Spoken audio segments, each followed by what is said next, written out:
Lindsay here, the Frugal Crafter. Today I have some back to school shopping tips for parents and teachers mostly. I know there's a lot of back to school videos out there for the kids, but quite frankly, a lot of times it's the parents getting our kids ready to go back to school. So over the past 9 years, I've had kids in elementary school, and even before I had children, I would hit those back to school sales to stock up my classroom, my art teaching classroom. So I'm going to share some of the best bargains that you're going to find, and also when it's better to pass, and also kind of show you some of the deals you're going to get at the dollar store, the Dollar Tree, versus like your big box stores like Staples and Target and Walmart. So there's definitely reasons to go to these different places, and I'll kind of share you my best tips from my experience, either buying for my own classroom or for shopping for my kids. So the first thing I would recommend is waiting for your list from your teacher. And we haven't gotten our list yet. We don't go back to school till the end of August. I know some kids are getting ready to go back to school now in warmer climates, but we're usually not starting till like September 1st after Labor Day or so.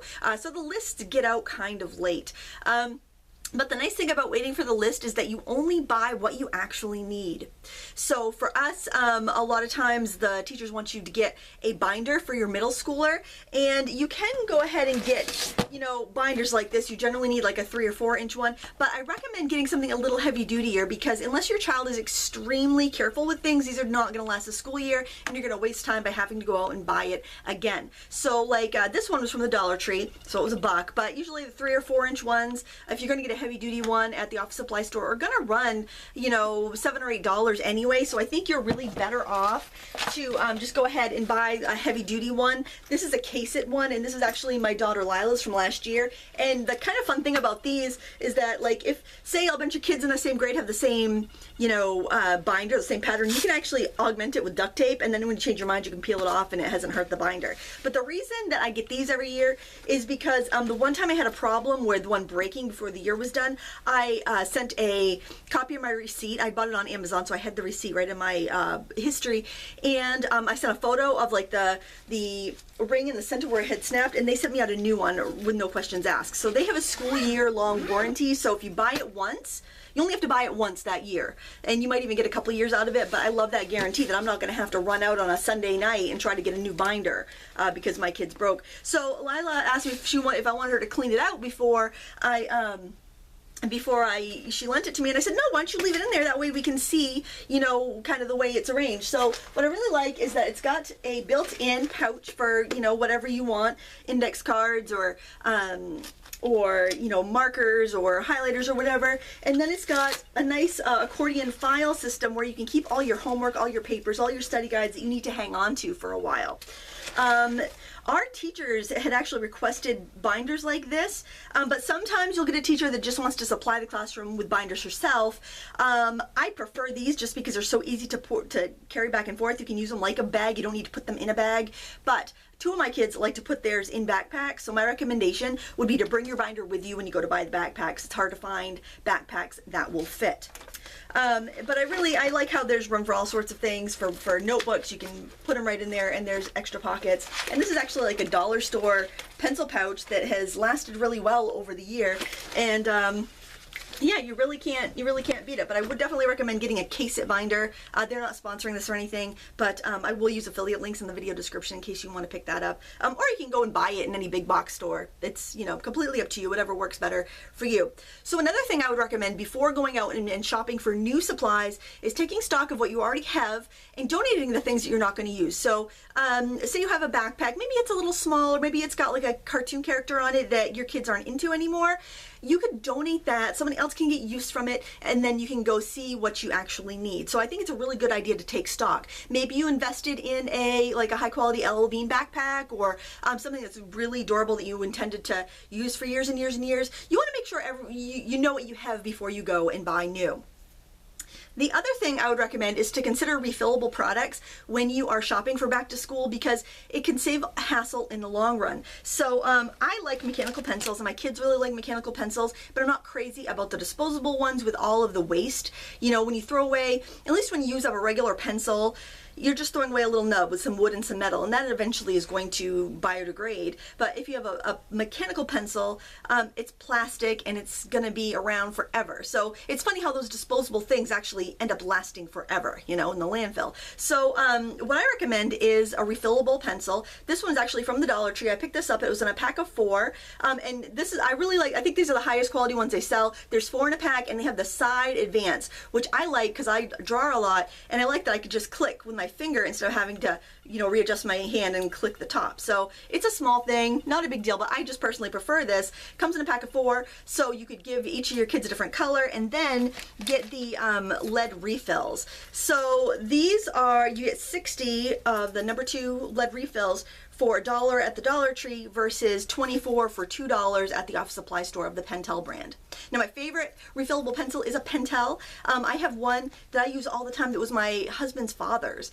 They will last forever. However, with kids, they might lose it. So I probably wouldn't go with a really expensive refillable pencil for a kid. These work great, and hopefully they can hang on to them, but if not, you're only out 25 cents really.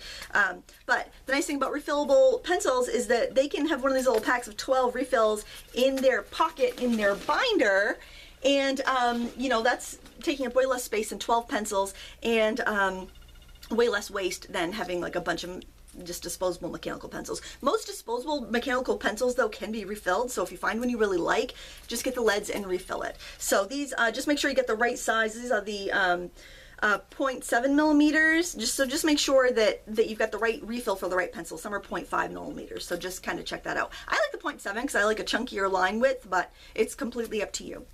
The other refillable thing I recommend is the crystal clear tape. Instead of getting those like plastic throwaway tape things, and this is more for an at-home type thing, kids aren't really going to bring these to school, I like refillable ones. This is not my favorite one, but it's so cute. This is what I keep on my craft table because I don't need to get tape that often here, but for like my wrapping section in my office upstairs, I have a weighted tape dispenser, and I just get these from the Dollar Tree because I find them to be really good quality. You get 6 for $1, and you really can't beat that. And if you're buying cheap disposable tape refills, the cheap ones are cheap and they are junk, and you lose the ends and they break, and they're just, you know, this is a cheap way to go, but a high quality way to go. So that would be one of my tips for refillable stuff. And you always need, you know, clear tape at home. So so I would definitely check that out.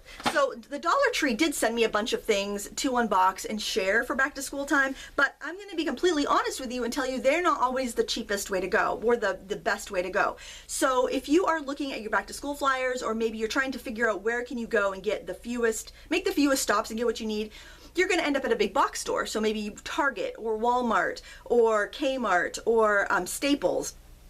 And they have what you call loss leaders. Basically, it's when they sell stuff for less than what they actually paid for it to get you through the door. And that's where you're going to get the best bargains. And that's where I used to go to stock my classroom when I was teaching art to kids, mostly full-time. So that's where you're going to get the best buys on pencils and glue sticks and crayons. And I would definitely stock up on those items there. Now, whether you want to stock up or not is up to you. I keep just a plastic crate, one of those hanging file folder crates under my table, and I put back to school supply stuff in there. So when the kids are out of pencils, they're out of highlighters, or they need index cards, they know they can get them right there. That's also where I keep my backup office supply stuff, like my tape and pencil refills and all that stuff. That's in that bin. My kids know where it is. So I will stock up within reason. But if you don't have space for that, or you don't want to deal with it, you can always store it at the store, and you can go to the dollar store any day of the week and find those items for $1. So it's not going to be as cheap as back to school time at like Target or Walmart, but then you don't have to hang on to it. So I just kind of want to put that out there. So like one thing that is way cheaper at like Target, Staples, or Walmart would be notebooks. Generally, spiral bound notebooks will be like 10 for $1 or something, or 5 for $1. It's crazy cheap. But then if you want to get like the patterned ones, you're going to pay more. So Dollar Tree does have some of the patterned ones. They sent this one here. It's kind of cute. It's got like hearts and splatters on it. They did have a lot of really cute designs that my young teenage daughters really loved. So, you know, those will be a little cheaper at the Dollar Tree than at Target. But, you know, it's a, you know, you just kind of wait. Are you going to make a special trip for it? I mean, I just want to kind of put this stuff out there so you can decide whether you want to grab those while you're there anyway. And they even have the pattern composition books. So, you know, these are, you know, it's always going to be $1 to the dollar store. You may pay $1.20 or $1.50 at Target for, you know, your more designer, which basically means has a cute pattern on it, supplies than the regular ones. So if you're just going for bare bones, generic, basic, you're gonna pay less at Walmart or Target than the Dollar Tree. They also have filler paper pretty much everywhere. It's gonna be cheaper, like I said, at the back to school sales in your big box store than at the Dollar Tree, but every day of the week, every month of the year, you're gonna be able to find it at the Dollar Tree. So if you don't wanna, if you're not sure if you need it, you can always wait and get it there for $1. So it's like, is it worth saving 50 cents to have it on hand if you might not need it? You know, that's obviously up to you. This seems to be one of those things we buy and never gets used because the kids have their binders and they have notebooks in their binders. But then again, if you wait for your teacher's list, they will tell you whether you need this or not. So that's why I say wait for the list first so you don't end up buying things that you're not going to use. So something else that's kind of cool, that came from the Dollar Tree were these index card booklets. So for French, and usually just mostly for French class, the kids need their like index cards to write their vocabulary words on and make flashcards with. Sometimes for math as well, but it's generally for your foreign language. So we always have a box of these around. For whatever reason, I can never find these. They disappear from my my back to school tote, and then these and poster putty, for some reason, I can never put my hands on. They seem to travel out of where they belong. So I was thinking a little booklet like this might be handy for each kid to have one. It's not as cost effective because you don't get as many, but this is usually way more than you're going to use in a year. So having each kid having one of these little booklets, they can tear it off as they need it, keep this in the little pouch in their binder, and I think it's a really good solution. There's even little dividers that you could put around if you wanted to keep your index cards intact. So that might be handy too, so you don't have a bunch of loose index cards. I was throwing away index cards this summer. I was finding like that had slipped behind the couch, and they were all like, you know, vocab words and I think maybe some even geography stuff, but mostly just French stuff. But so I think this might be, even though you're not getting as much bang for your buck, I think it might be a little more convenient because you won't lose things and you can find them and put your hands on it when you need it, because you can fit this in your binder, whereas this is just way too much to carry around with you all the time. So just an idea, not necessary, but a nice idea.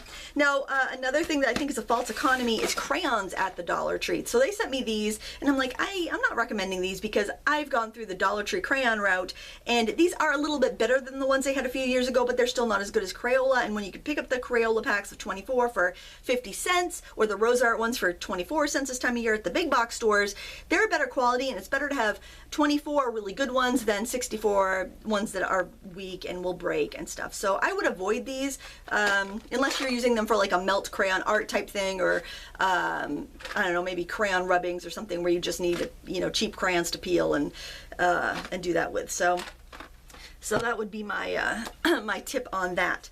Let's see, for pens, again, you can find pens at all of the back to school sales for like $1 a pack. They do have some really great ones at the Dollar Tree. They have some name brands, some Bics. They also have their own store brand, which is Ink or Jot, and I've been pretty pleased with the Jot brand supplies that I've picked up. I haven't used these yet. These have different colored inks, so that might be kind of fun if you're a teacher for correcting your kids' works. I don't know if this would be very useful for kids until they're in high school, having colored ink. My kids have never needed colored ink for any of their projects, up to 8th grade anyway, so, you know, kind of fun, but again, wait for the list and you'll know if you need it or not. Kids always need highlighters for marking up their worksheets. These, again, Dollar Tree are the way to go. They're way cheaper there than, you might get like a pack of 2 for $1 during the back to school sales at the big box stores, but generally better value at the Dollar Tree. And I'm also going to say their fine tip dry erase markers at the Dollar Tree are really good. I use those on my tiny month at a glance calendar upstairs, and those are really high quality and they give you a really fine line. So dry erase markers are typically very expensive at the big box stores. You're going to save quite a bit at the Dollar Tree. And if your teachers have request lists, sometimes they need dry erase markers, grab a couple of those. Those will go pretty far. Another thing I want to mention is when you're shopping for back to school time, if your teachers have like a supply drive, it's a great time to pick up a few extra things because they're going to be cheaper now than they are later on in the year.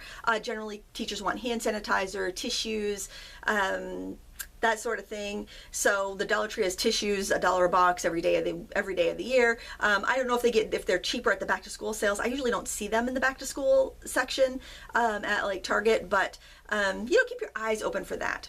Now, if you think that you are going to need a large amount of something, like maybe you are reorganizing your craft room, or you're setting up a new classroom, or you're a new teacher, I would check out the Dollar Tree online, because this is something they sent that I was very surprised to see. It's a very rugged, like, magazine file. These are called book bins, and I will put a link below. I did see a few in my local Dollar Tree, but all they only had like maybe 4 or 5 total, and they were like green, red, and blue. I really like this teal color. The sides interlock if you want to have a bunch of them. I did try these with my cardstock that I had in job ticket holders, and the job ticket holders are too wide, but these will fit like your 8.5 cardstock, no problem if you keep them in their original packaging. If you're looking for a way to store your craft supplies, I think it's a really great idea, because usually at the Dollar Tree you're going to find, flimsy cardboard ones, or even at Staples you're going to find cardboard ones. These are a rigid plastic, and they're $1. And I suppose if you ordered a bunch and you didn't like the colors, you could always spray paint them, but I really like this teal color. I'm not sure if you can get them all in one color, or if you have to get assorted. I'm thinking you probably have to get assorted, but if you do need a bunch of them, you're better off to order them online. You can have them shipped for free to the store, and you might be able to exchange the things that you don't want, like if there's colors you don't want for colors you do want that they might have on the shelf. But I find that whenever I see the cute baskets and bins online that other people are sharing in their Dollar Tree hauls, they're sold out at our local one. Something I picked up at the Dollar Tree a few months ago, because I thought they were so cute, were these little pencil pouches. They're these little silk screen kind of pop art pencil pouches. I thought they were really cute, so I got one for each of my daughters. I don't know if you're gonna have them everywhere. I only saw them that one time, so I don't know if they're a typical thing, but if you see them, that's where I got them. They're really cute. And then again, this is just like the one I got last year for Lila. This was sent to me by Dollar Tree, and I'll give this to my son, because these were very girly. I know, don't give me a hard time. Some things are kind of girly. I'm sorry. People are going to say, that's gender assignment and bad, and don't call things girly or boyish, but I'm sorry. My son's not going to walk around with a bunny on his bag. And the basic things like Post-it notes, they have those at the Dollar Tree. They're going to be cheaper than they are at Target. So that's something you could look at. Now, something I always get every summer at the Dollar Tree, and I've showed you in my DIY planner videos, are the basic planners. They have a couple. They have a 16-month one, and then they have the one that goes from August to July. I used to get the 16-month one, but now I like the August to July one better, and I'll show you why. Big spaces that I can write stuff, and I find that I can definitely get a day's worth of tasks written on one thing. I use Post-it notes if I have some projects that do not need to be done at a certain time, and I'll write it on the Post-it note and I'll move it around as if it's in my schedule. And my rule is if I've moved the Post-it note 4 times that it's not a project I'm that excited about, and I toss it. So that's my own personal rule. You might find that's useful in your daily planning. The thing I also like about this versus the 16-month calendar is it has a month at a glance. And I find that really useful for planning ahead. And the way my business runs pretty much is September to June, so it works out great with the kids' school schedule. So I find this to be just perfect. It's $1. I will cover this with pretty paper to match my planner that I made a few years ago. I do have a video on my channel on how I made this planner for a couple bucks, and I like it as well as the ones people are paying $50 or $100 for. It works for me, and I'm happy to share that. So I'm just looking at my little list. I had a little cheat sheet here of 10 tips for back to school, and I guess I'll just go over it again really quickly. Wait for the list. That's the first tip. You don't want to buy things you don't need or can't use. Clear out first. I've got an L Bean backpack at the Goodwill one year, and it just needed a couple minor repairs. I paid $2 for it. That backpack was probably a $75 backpack. So when you clear out, other people can take advantage of the things that no longer serve you or your children, and they can save some money for things that they also need to buy. Also, if there is like if you have old sporting equipment, we in our community, what we do is at the beginning of like Little League, we bring out all the stuff that doesn't fit and we lay it on a table, and people can leave what they don't need and take what they can use. And passing along used sports gear, it hardly gets any use. The kids grow so fast, it can really make a big difference in another person's budget. So clear out first. The third tip is go refillable. So refillable mechanical pencils, refillable tape dispensers. Those things save money, but they also save you a hassle from having to run out and buy something when you run out. You know, it just saves you time, and it saves you effort, and it does save the environment too. So go refillable. Tip number 4, if you're getting your generic supplies like glue sticks, glue, pencils, pens, shop at the big box stores because you're going to save more money over the dollar store. 5, if you don't want to stock up, store it at the store. You can always buy these supplies for $1 at the Dollar Tree any day of the year, so if you don't have room to stock up, then don't. Choose a high quality binder like a case-it binder over a cheap binder so that it will last you and you don't have to go rebuy. Make sure it fits in the backpack. Let the kids pick some of the supplies that they like, and buy a few extra things to donate. I hope you enjoyed this video. Until next time.